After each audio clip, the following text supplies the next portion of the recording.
Hello everyone, कैसे हो आप सब। आई होप के बहुत अच्छे होंगे, आपकी पढ़ाई भी काफी अच्छी चल रही होगी। मैं हूं इतिका चौधरी और स्वागत है आपका इस अमेजिंग प्लेटफॉर्म पे जिसका नाम है टीचिंग वाला। तो आप लोगों को पता होगा कि बिहार टीचिंग वैकेंसीज 2.0 आ चुकी हैं और उसमें अकाउंटेंसी के लिए हमारे पास है 161 वैकेंसीज, जो कि काफी है। ठीक है, और यहां पर हम क्या करने वाले हैं, यहां पर हम मिलके अकाउंटेंसी पढ़ने वाले हैं। लेकिन पढ़ने से पहले हमें पता होना चाहिए कि आखिर अकाउंटेंसी को पढ़ना कैसे होगा और इसका सिलेबस कैसे कैसे रहेगा। ठीक है, तो वो हमें पहले पता होना चाहिए, तभी तो हम पढ़ पाएंगे। प्लस इसमें आपका क्या क्या सिलेबस है, क्या क्या टॉपिक्स हैं, है ना, उसको हम कैसे कैसे लेकर चलेंगे। ठीक है, कितना हमें समझना है, कौन से टॉपिक पे ज्यादा ध्यान देना है, कौन से टॉपिक थोड़ा कम इंपॉर्टेंट होंगे तो उन पे कम ध्यान देंगे। ठीक है, यहाँ पर जो मैंने यहाँ पर लिखा हुआ है इंग्लिश में लिखा हुआ है और प्लस आपका हिंदी में भी लिखा हुआ है। वो मैंने इसलिए लिखा हुआ है कि जब मैंने आपका पेपर देखा था तो उसमें आपको हिंदी और इंग्लिश दोनों तरीके से ही क्वेश्चन आते हैं। ठीक है, तो जो वर्ड आपको हिंदी में ना समझ आए उसे आप इंग्लिश में देख लो, जो इंग्लिश में ना समझ आए उसको आप हिंदी में देख लो। ठीक है, तो फर्स्ट अपन लेकर चलते हैं, फर्स्ट जो है अपना इंट्रोडक्शन टू अकाउंटिंग। अब ये अपन का पढ़ा जाता है 11th क्लास में, है ना। इसे हम कहाँ पढ़ते हैं, 11th क्लास में हम इसको पढ़ते हैं। तो देखो क्यों हम 11th क्लास का पहले इसमें पढ़ रहे हैं, क्योंकि देखो ये अकाउंटेंसी है तो इसमें हमें ये तो पता होना चाहिए कि आखिर अकाउंटेंसी कहते किसे हैं, आखिर ये आया कहां से है, क्यों पढ़ रहे हैं, जरूरत क्या है ना, या फिर अकाउंटिंग किसे कहते हैं। ठीक है, एक बड़ी ही सिंपल सी बात मुझे बड़ी अच्छी लगती है कि देखो एक एग्जाम्पल है। मान लिया आप थके आ रहे कहीं बाहर से घर आए हो, है ना, तो आप अपनी मम्मी या बहन से क्या बोलोगे या भाई से क्या बोलोगे कि एक ग्लास जाके H2O लेकर आओ, ये बोलोगे, है ना। ये तो नहीं बोलोगे, वाटर को H2O बोलते हैं ना, तो पानी बोलोगे, आप पानी बोलोगे, है ना। तो मुझे ये लगता है कि साइंस या मैथ को हम डेली लैंग्वेज में हम इस्तेमाल करें ना करें, लेकिन अकाउंट्स को बड़े अच्छे से करते हैं, कॉमर्स को बड़े अच्छे से करते हैं। कैसे करते हैं, अब आपकी मम्मी ने आपको सामान लेने बाजार भेजा पैसे देके, वो तो रोज का काम है ना, डेली नीड्स के लिए तो हमें बाजार जाना पड़ेगा ना। ठीक है, तो भेजा और आपसे बोला कि भाई देख तुझे मैं 100 रुपए दे रही हूँ, ठीक है, और इसमें से जो है 60 का ये सामान आएगा, बच्चे कितने, बैलेंस कितना बचा। ठीक है, तो इतना तूने खर्च कर दिया, स्पेंडिंग कर दिया, एक्सपेंसेस कर दिए, इतना तुझे बचा कितना, सेविंग कितनी है, बचा हुआ पैसा कितना है। तो ये सारे जो वर्ड मैं इस्तेमाल कर रही हूँ, balance, expenses, buy, purchase, savings, ये क्या है, ये अकाउंट्स के ही टर्म्स है। तो मैं ये मानकर चलती हूँ मुझे साइंस से कोई भी प्रॉब्लम नहीं है ना, ऑफेंड होने की तो जरूरत ही नहीं है, कोई प्रॉब्लम नहीं है। लेकिन मुझे ये बात सबसे अच्छी लगती है कि डेली जीवन में, हम अपने डेली लाइफ में हम लोग अकाउंट्स का बड़ा ही अच्छे से इस्तेमाल करते हैं, रोज हिसाब किताब करते हैं, पेटीएम से पेमेंट करते हैं, बैलेंस चेक करते हैं, डेबिट और क्रेडिट लिखा हुआ आता है जब हमारा बैलेंस डिडक्ट होता है, याद है ना, ये तो पता ही, पेटीएम सब यूज करते हैं। तो हम जब डेली लाइफ में अकाउंट्स देख ही रहे हैं, बोल ही रहे हैं, हम उसको इस्तेमाल कर रहे हैं, तो हम उसको पढ़ ही लेते हैं। ठीक है, तो सबसे पहले हम लोग अपना 11th से शुरुआत करेंगे और उसमें हम सबसे पहले पढ़ेंगे इंट्रोडक्शन टू अकाउंटिंग। अकाउंटिंग कहां से आया, अकाउंटेंसी किसे कहते हैं, अकाउंटिंग और अकाउंटेंसी में डिफरेंस क्या है, उसका मीनिंग क्या है, उसके एडवांटेज यानी लाभ क्या है, उसकी लिमिटेशन यानी उसकी कमियां क्या है। ठीक है, मैं यहां पर आपको इंग्लिश में पढ़ाने वाली हूं, क्योंकि इंग्लिश में क्या रहेगा, अगर कोई मैं लिखूंगी इंग्लिश में ही और साथ के साथ आपको हिंदी के मतलब भी सिखाऊंगी, तो आप अपना लिख सकते हो। इंग्लिश में पढ़ने का फायदा देखो क्या है। देखो मैं मानती हूं कि मैं हिंदी को बहुत अच्छा मानती हूँ, मतलब मैं हिंदी की पूरी सपोर्टर हूँ, हिंदी बोलना चाहिए और कोई शर्म नहीं आनी चाहिए हिंदी बोलने में। ठीक है, लेकिन इंग्लिश जो लैंग्वेज है ना, इंग्लिश कोई नॉलेज तो है नहीं, मैं मानती हूँ नॉलेज नहीं है इंग्लिश, है ना, किसी को इंग्लिश आती है तो उसको हम नॉलेजेबल नहीं मान सकते हैं, लेकिन इंग्लिश एक अपनी नॉलेज कन्वे करने का तरीका है। ठीक है, अगर आप कहीं बैठे हो, ठीक है, आप अपनी अच्छे से बोल सकते हो इंग्लिश को, है ना, तो हमें दोनों ही चीजों में अच्छे से होना चाहिए, हमें इंग्लिश भी आनी चाहिए और उसका हिंदी भी आना चाहिए, है ना, क्योंकि पेपर भी दोनों में आता है। कभी कोई वर्ड आपको हिंदी में बहुत मुश्किल लग रहा है और आपने उसका इंग्लिश वर्ड देखा तो ये तो बहुत आसान है ना, तो दोनों में हम लोग पढ़ेंगे। ठीक है, दोनों में हम लोग पढ़ेंगे। उसके बाद हम पढ़ेंगे अकाउंटिंग इंफॉर्मेशन के टाइप्स क्या होते हैं, अकाउंट्स को इंफॉर्मेशन के रूप में, सूचना के रूप में कैसे इस्तेमाल किया जा सकता है। ठीक है, देयर नीड्स, उनकी जरूरतें क्या है, क्वालिटेटिव कैरेक्टरिस्टिक्स क्या है, लक्षण क्या है अकाउंटिंग इंफॉर्मेशन के, है ना। ठीक है, role of accounting in business, और एक बिजनेस में अकाउंटिंग का रोल क्या है, बिजनेस मतलब व्यापार में अकाउंटिंग का रोल क्या है, बहुत रोल है, बहुत बड़ा रोल है। ठीक है, आज जितनी भी कंपनीज हैं जो हिसाब किताब करते हैं, प्रॉफिट एंड लॉस निकल कर आता है, जिसको देखकर आप कहीं पर भी इन्वेस्ट करते हो, पैसा अपना लगाते हो, क्या चीज लगा कर देखते हो, मान लिया आपको रियल एस्टेट में लगाना है, रियल एस्टेट मतलब कंस्ट्रक्शन वगैरह की, उसमें आपको पैसा इन्वेस्ट करना है, शेयर मार्केट में आपको पैसा इन्वेस्ट करना है, आप क्या देख के लगा रहे हो, आप ये देख के लगा रहे हो कि रिलायंस कंपनी बड़ा अच्छा काम कर रही है तो मैं तो इसमें पैसे लगाऊंगा, तो आप क्या देख के लगा रहे हो? आप उसका प्रॉफिट एंड लॉस देख के लगा रहे हो। तो वो किसकी वजह से है? वो अकाउंटिंग की वजह से है। ठीक है, तो उसका बिजनेस में बहुत रोल है, वो हम पढ़ेंगे। उसके बाद हम पढ़ेंगे basic accounting terms. Basic accounting terms का मतलब ऐसे टर्म्स, ऐसे शब्द, ऐसे परिभाषिक शब्द, ठीक है, जो थ्रू आउट जब तक हम अकाउंटेंसी पढ़ेंगे वो आपके यूज होते रहेंगे। अगर हम इसको मिस कर देंगे ना, अगर हम इस पोर्शन को मिस कर देंगे ना, तो हम कुछ नहीं पढ़ पाएंगे अकाउंटिंग में। ये मोस्ट इंपॉर्टेंट टॉपिक है आपका। ठीक है, इसमें एंटिटी क्या होता है? एंटिटी का मतलब इकाई, वैसे तो हिंदी में इसको इकाई कहते हैं, बट एंटिटी का मतलब बिजनेस क्या है, बिजनेस ऑर्गेनाइजेशंस क्या है। ठीक है, उसके बाद बिजनेस ट्रांजैक्शन, व्यापारिक लेन देन किसे कहते हैं। ठीक है, कैपिटल पूंजी किसे कहते हैं, ड्रॉइंग्स आहरण किसे कहते हैं। ठीक है, लाइबिलिटीज किसे कहते हैं, यानी दायित्व, वो दो तरीके के होते हैं, करंट नॉन करंट किसे कहते हैं। फिर एसेट क्या होती है, टेंजिबल क्या होती है, इंटेंजिबल क्या होती है, गुडविल क्या होती है। ठीक है, रेवेन्यू क्या है, एक्सपेंसेस क्या है, कैपिटल क्या है, एक्सपेंडिचर, ये सारी चीजें हम लोग किस में पढ़ेंगे? बेसिक अकाउंटिंग टर्म्स में। ऐसे टर्म्स, ऐसे अकाउंटिंग टर्म्स जो कि थ्रू आउट अकाउंटेंसी हम यूज करने वाले हैं। इनफैक्ट बिजनेस में, इको में ये सब यूज होने वाले हैं। ठीक है, तो अगर हम इसको यहां सीख जाएंगे तो हमें बाकी की जगह पर भी, तो आपको याद रहना चाहिए जहां पर भी कैपिटल या पूंजी वर्ड आए आपको उसकी डेफिनेशन याद हो जानी चाहिए। अच्छा अच्छा, वो था। ठीक है, तो हम एक एक करके इसको बढ़िया तरीके से पढ़ेंगे। ठीक है, नेक्स्ट आपका आता है, ये मैंने हिंदी में लिखा हुआ है ताकि आप लोगों को प्रॉब्लम ना हो। अकाउंटिंग को क्या कहते हैं हिंदी में? लेखांकन कहते हैं। ठीक है, बेसिक अकाउंटिंग टर्म्स को क्या कहते हैं? आधारभूत परिभाषित शब्द। ठीक है, इसमें कोई प्रॉब्लम नहीं है। नेक्स्ट आपका आता है थ्योरी बेस ऑफ अकाउंटिंग। अब थ्योरी बेस क्या है?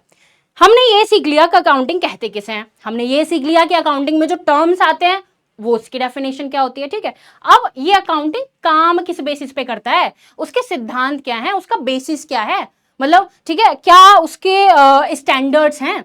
क्यों ऐसा होता है कि हम बैलेंस शीट बना रहे हैं और उसमें करंट और नॉन करंट अलग अलग दिखा रहे हैं? क्यों, किस वजह से होता है? तो ये होते हैं अकाउंटिंग के कुछ प्रिंसिपल्स, कुछ स्टैंडर्ड्स। ठीक है, जो वर्ल्ड वाइड एक्सेप्ट किए जाते हैं, या फिर हमारे इंडिया के भी अलग से अकाउंटिंग स्टैंडर्ड्स हैं, मापक, मामन जिसे कहते हैं। ठीक है, तो ये हमारा हो जाएगा, जिसमें आएगा हमारा बेसिक अकाउंटिंग कंसेप्ट, जिसमें आता है बिजनेस एंटिटी प्रिंसिपल। क्या होता है बिजनेस एंटिटी प्रिंसिपल? होता है कि एक व्यापार और उसका जो मालिक है वो अलग अलग होते हैं। मनी मेजरमेंट, मनी मेजरमेंट होता है कि केवल हम बिजनेस में उन्हीं चीजों को इंक्लूड करते हैं जिसको पैसे में तोला जा सकता है, जिसको पैसे में नापा जा सकता है। ठीक है, गोइंग कंसर्न है। गोइंग कंसर्न का मतलब ये होता है कि हमारा बिजनेस हमेशा चलता रहेगा, हम ये मानकर बिजनेस करते हैं कि हमारा बिजनेस फ्यूचर में बंद नहीं होगा, चलता रहेगा। ठीक है, अकाउंटिंग पीरियड, एक अकाउंटिंग पीरियड होना चाहिए। ऐसा नहीं है कि हम बिजनेस करे जा रहे हैं और कभी उसका प्रॉफिट या लॉस ही नहीं निकाल रहे। तो हर साल के एंड में जो भी आपका अकाउंटिंग पीरियड होगा वो हम उसको डिवाइड कर देते हैं। 1 अप्रैल से 31 मार्च होता है मोस्टली बिजनेसेस में, आपने देखा होगा, उसको कहते हैं accounting period. Cost concept, dual aspect, revenue recognition, matching, full disclosure, consistency, तो ये जितने भी प्रिंसिपल हैं जिनके बेसिस पे एक बिजनेस काम करता है। आप अगर कोई भी बिजनेस जो है आप शुरू कर रहे हो तो आप क्या उसको ये मानकर शुरू करते हो कि भाई ये तो 4 साल बाद बंद हो जाएगा? कोई नहीं करता है ना, कोई नहीं करता। सब ये मानकर चलते हैं कि मेरा बिजनेस हमेशा चलता रहेगा। ठीक है, यही मानकर कहते हैं ना, मेरा बिजनेस हमेशा चलता रहेगा और मैं इससे प्रॉफिट कमाता रहूंगा और साल के लास्ट में मैं ये पता लगाऊंगा कि मुझे कितना प्रॉफिट हुआ है, कितना लॉस हुआ है।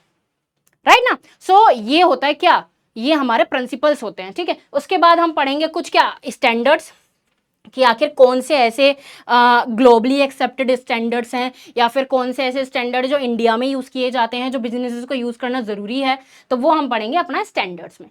ठीक है, तो यहाँ पर ये हमारी होती है theory base of accounting, theory base of accounting. ठीक है, इसको हम हिंदी में क्या कहेंगे? लेखांकन का सिद्धांत आधार, यानी किन सिद्धांतों पर लेखांकन यानी अकाउंटिंग काम कर रहा है। ठीक है, जिसमें हमारा गैप आता है ना, तो ये सब हम लोग वहां पर देखेंगे। नेक्स्ट हमारा आता है रिकॉर्डिंग ऑफ ट्रांजैक्शन। चलो अब ये हमने सोचे, अब ये हमने पढ़ लिया कि भाई अकाउंटिंग कहते किसे हैं, इसमें टर्म्स कौन कौन से यूज होते हैं, या फिर इसके कौन कौन से प्रिंसिपल हैं, वो हमने देख लिए। लेकिन हम करें क्या? अब चलो बिजनेस खोल के बैठ गए, हमें सब कुछ नॉलेज हो गई, हमें कैपिटल का पता चल गया, ड्रॉइंग्स का पता चल गया, प्रॉफिट का पता चल गया, लॉस का पता चल गया, लेकिन अब हम करें क्या? तो देखो, जब भी कोई बिजनेस ट्रांजेक्शन होगी उसको कहीं तो रिकॉर्ड करोगे ना, रिकॉर्ड का मतलब कहीं तो लिखोगे ना, उसको कहीं तो कॉपी में, या आजकल तो खैर सिस्टम पे सब कुछ होता है, आप कहीं तो उसको रिकॉर्ड करोगे ना, तो इसको हम कहेंगे रिकॉर्डिंग ऑफ बिजनेस ट्रांजैक्शन। उसको हम किस में पढ़ेंगे? रिकॉर्डिंग। यानी सबसे पहले जब कोई ट्रांजैक्शन हुई, ट्रांजैक्शन का मतलब लेन देन, आपने सामान बेचा, खरीदा, किसी को पैसे दिए, किसी से पैसे लिए, जब भी कोई ट्रांजैक्शन हुई उसको आप रिकॉर्ड कैसे करोगे? कहाँ करोगे? तो सबसे पहले हम उसको रिकॉर्ड करेंगे अपना कहाँ? जर्नल में। ठीक है, जर्नल। तो सबसे पहले हम इसके अंदर जर्नल पढ़ेंगे और हम इसमें यह भी पढ़ेंगे कि आखिर जर्नल में जो एंट्री की जाती है, जर्नल में जो रिकॉर्डिंग की जा रही, किस बेसिस, किसको देख के की जा रही, सबूत क्या है। तो हम उसमें पढ़ेंगे वाउचर्स किसे कहते हैं, है ना, या फिर जो आपका जैसे आपको अपनी बुक में ये लिखना है, आप घर का हिसाब किताब लिख रहे हो और आपको लिखना है कि एक एसी मैंने आज खरीदा है। ठीक है, तो उस एसी को खरीदने की जो वैल्यू आप लिखोगे, किस में से देख के लिखोगे? बिल में से। एसी का जो बिल रहेगा उसी में से तो देख के लिखोगे। तो वही ऐसे ही हमारे क्या होते हैं? वाउचर्स होते हैं। उन वाउचर्स के बिना पर, उन वाउचर्स को देखकर हम अपनी एंट्री कहां करते हैं? जर्नल में करते हैं। इसको हम क्या कहते हैं? Books of original entry. Original entry क्यों कहते हैं इसको? क्योंकि सबसे पहले जो एंट्री की जाती है वो इसी में की जाती है। डन। उसके बाद कुछ हमारी होती है special purpose book. Special purpose के नाम से पता चल रहा है ये कुछ ऐसी बुक है जो केवल उसी पर्पस के लिए यूज की जा रही है। केवल उस बुक में केवल वही चीज जो है रिकॉर्ड की जाएगी। जैसे अब अगर मैं बात करूं परचेज बुक की, तो परचेज बुक में केवल जो उधार सामान खरीदा गया है केवल उसी का लेखा जोखा होगा। सेल्स बुक में केवल जो उधार सामान बेचा गया है केवल उसी का लेखा जोखा होगा। परचेज रिटर्न में केवल जो सामान हमने खरीदा था उसको वापस किया है उसी का लेखा जोखा होगा। तो ये कुछ ऐसी बुक्स हैं जो होती हैं स्पेशल पर्पस बुक, जिनको केवल इसी पर्पस के लिए यूज किया जाता है। परचेज में आप सेल्स नहीं कर सकते, सेल्स में परचेज नहीं कर सकते। डन। उसके बाद ये हमारा होगा, ये हम पढ़ेंगे जर्नल प्रॉपर हम पढ़ेंगे। उसके बाद आता है लेजर। अब जर्नल के बाद हमारा दूसरा स्टेप आता है लेजर का। ठीक है, अब हमने चलो एंट्री कर दी, सारी पूरे महीने की जो है एंट्री हमने कर दी। अब एक बात बताओ, बहुत बड़े बड़े बिजनेसेस होते हैं, जैसे अपना रिलायंस है, टाटा है या अडानी का है। सो अब एक बात बताओ कि पूरा महीने में यहाँ पर कितनी ट्रांजैक्शंस होते होंगे, मतलब कितने लेन देन होते होंगे, आप सोच सकते हो। ठीक है, और आपने रजिस्टर भर दिया पूरा एंट्री कर करके। अगर आप अकाउंटेंट होते तो आप क्या करते? पूरा रजिस्टर भर देते, या फिर सिस्टम पूरा भर देते, कई फाइल्स बना देते, एक एक दिन की 10-10 फाइल बना देते, है ना। लेकिन अब क्या हो, अब अगर आपसे आ गए अडानी सर आ गए और पूछने लगे, अच्छा ये बताओ 20 तारीख को जो वो सामान खरीदा था हमने मिस्टर गोयल से, उसकी मुझे जरा बताना कितने पैसे थे, कितना जीएसटी था, कितना क्या था। और आप ढूंढ रहे हो, पन्ने पलटने में आप लग रहे हो, या फिर सिस्टम में आप ढूंढ रहे हो, सर्च कर रहे हो कि मिस्टर गोयल, आपने तो ऐसा कुछ किया नहीं था। तो आपको समझो आप कितनी टेंशन। तो ऐसा जर्नल पे हम नहीं छोड़ सकते हैं, हमको सेकंड स्टेप पे लेके जाना पड़ता है लेजर में। अब लेजर में हम क्या करते हैं? उसको हम समराइज कर देते हैं, ठीक है, और उसको हम क्लासीफाई कर देते हैं। क्लासीफाई का मतलब होता है हम उन ट्रांजैक्शन का वर्गीकरण कर देते हैं, हम उसको अलग अलग दिखा देते हैं। परचेज के जितने भी आइटम है उसे हम परचेज अकाउंट में दिखा देते हैं। ठीक है, मिस्टर गोयल के यहां से जितनी भी ट्रांजैक्शन हुई है उसे हम मिस्टर गोयल के अकाउंट में दिखा देते हैं। तो इसको हम कहते हैं क्लासिफिकेशन। तो लेजर हम बनाते हैं, पोस्टिंग फ्रॉम जर्नल, जर्नल से पोस्टिंग करते हैं लेजर में। पोस्टिंग का मतलब होता है जब जर्नल से चीजें लेजर में लेके जाई जाती हैं उसको हम पोस्टिंग कहते हैं। और ये कैसे होता है वो हम आगे सीखेंगे। चलिए, ये हिंदी में दिया हुआ है, व्यावसायिक लेन देन की रिकॉर्डिंग, वही एंट्री करना, उसके बाद विशेष प्रयोजन पुस्तकें स्पेशल पर्पस बुक, और उसके बाद खाता बही यानी लेजर।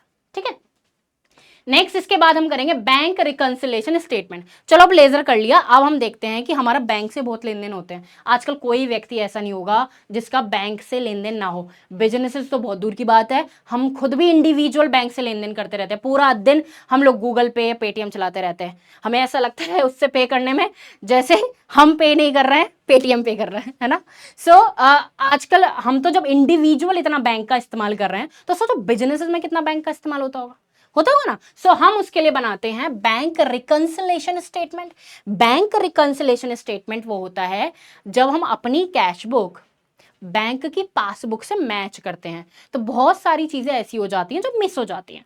मान लिया किसी व्यक्ति ने डायरेक्टली बैंक में पैसे जमा कर दिए, हमें बिना बताए, कोई कस्टमर था हमारा उसने जमा कर दिए, ठीक है, या फिर कहीं से चेक आया, मैंने कैश बुक में तो रिकॉर्ड कर दिया लेकिन मैं बैंक भेजना भूल गई, है ना। तो बहुत सारे रीजन होते हैं जिसकी वजह से हमारी कैश बुक में और बैंक की पासबुक में डिफरेंसेस हो जाते हैं। उन्हीं डिफरेंसेस को खत्म करने के लिए हम बनाते हैं बैंक रिकंसिलेशन स्टेटमेंट। कौन बनाता है? बिजनेसमैन बनाता है। यानी बिजनेसमैन के यहाँ जो अकाउंटेंट होगा वो बैंक नहीं बनाती है, इसके नाम में भले ही बैंक आ रहा हो लेकिन बैंक नहीं बनाती है, हम लोग बनाएंगे।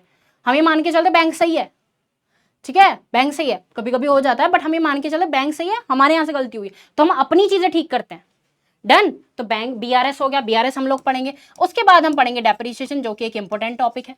डेप्रीशिएशन किसे कहते हैं? डेप्रीशिएशन का मतलब होता है हिंदी में ह्रास या मूल्य ह्रास, है ना। डेप्रीशिएशन का मतलब होता है जब किसी एसेट में किन्हीं भी रीजंस की वजह से, मान लिया वो टूट गई है, ठीक है, या फिर उसमें कुछ खराबी आ गई है, या फिर उसका ट्रेंड ही चला गया है। मान लिया 4 साल पहले आपने कोई बाइक ली थी और आज उसका ट्रेंड ही नहीं है, आपने उसको 1 लाख का लिया था, आज वो 40,000 की बची है। तो ये जो डिफिसिट हो गई, ये जो कमी हो गई प्राइजेस में, ये क्या है? ये डेप्रिसिएशन है।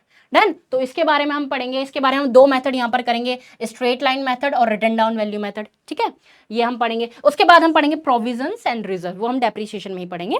प्रोविजंस और रिजर्व क्या होते हैं? देखो ये होता है कि एक प्रिंसिपल है अकाउंटिंग में कि फ्यूचर में होने वाले प्रॉफिट को आपको नहीं देखना चाहिए, और मुझे लगता है ये प्रिंसिपल ना हमें रियल लाइफ में भी अप्लाई करना चाहिए।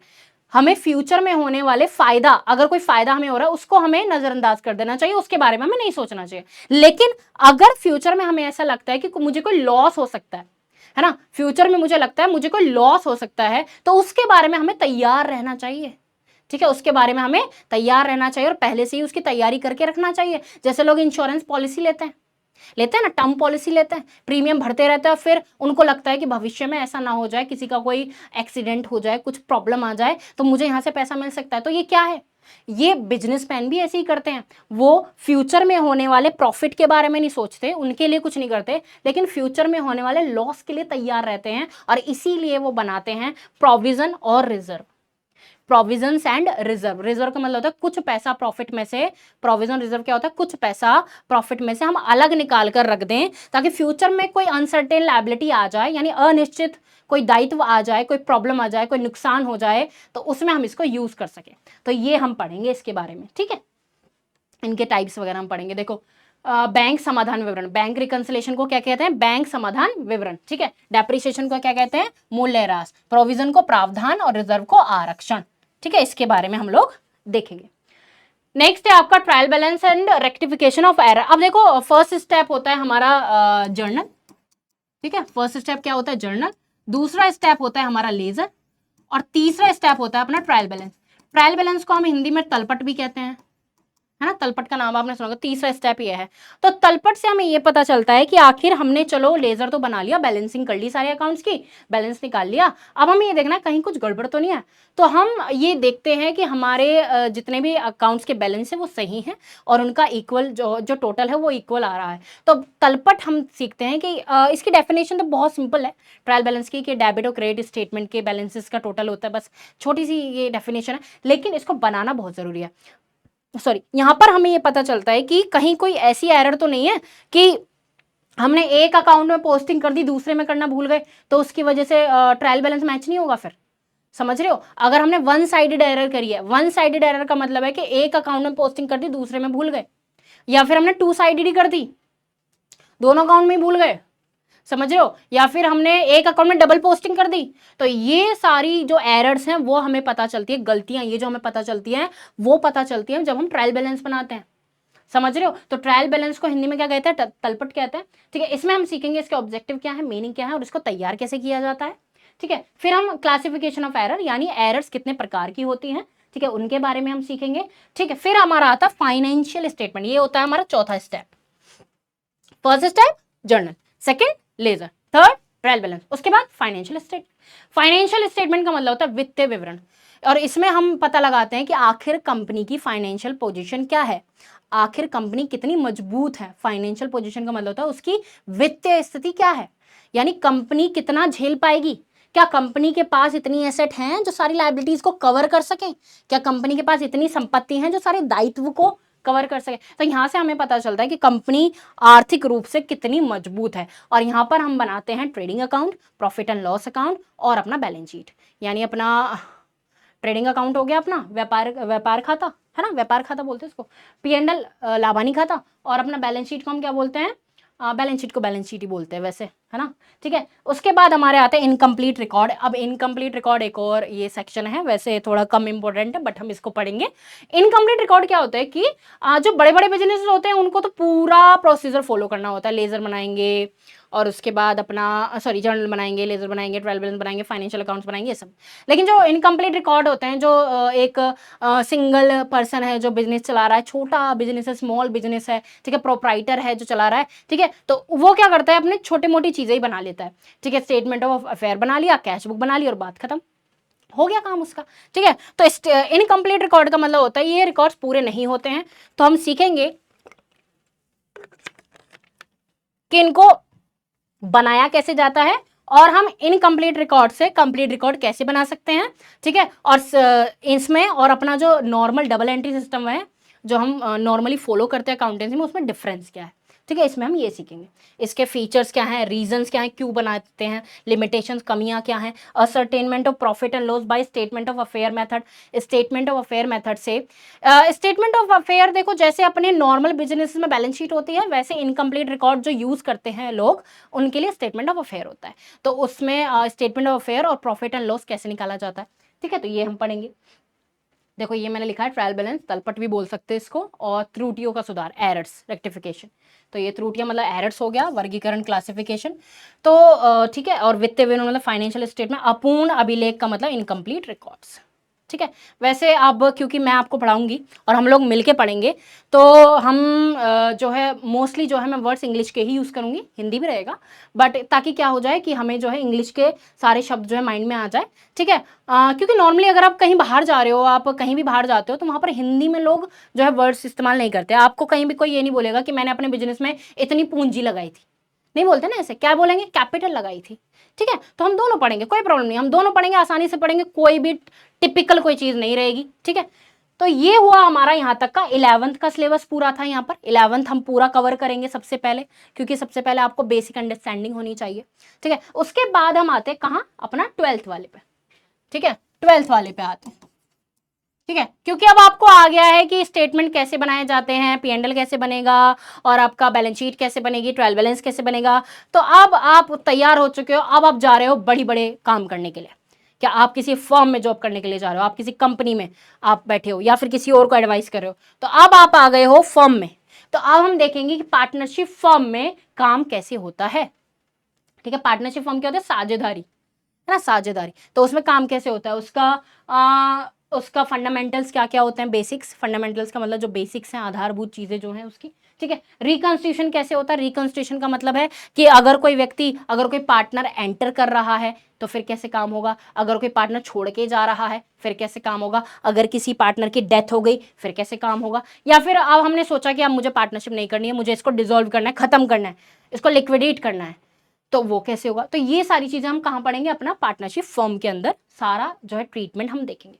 उसके बाद हम आते हैं कंपनी में, ये थी फर्म और ये आती शेयर कैपिटल यानी कंपनी में। अब कंपनीज के अंदर आ जाते हैं, तो सबसे पहले हम लोग कंपनी के फीचर देखेंगे, कंपनी के टाइप्स देखेंगे, शेयर्स कितने टाइप के होते हैं, ठीक है। शेयर्स को क्या कहते हैं, शेयर्स को क्या कहते हैं, शेयर ही बोलते हैं।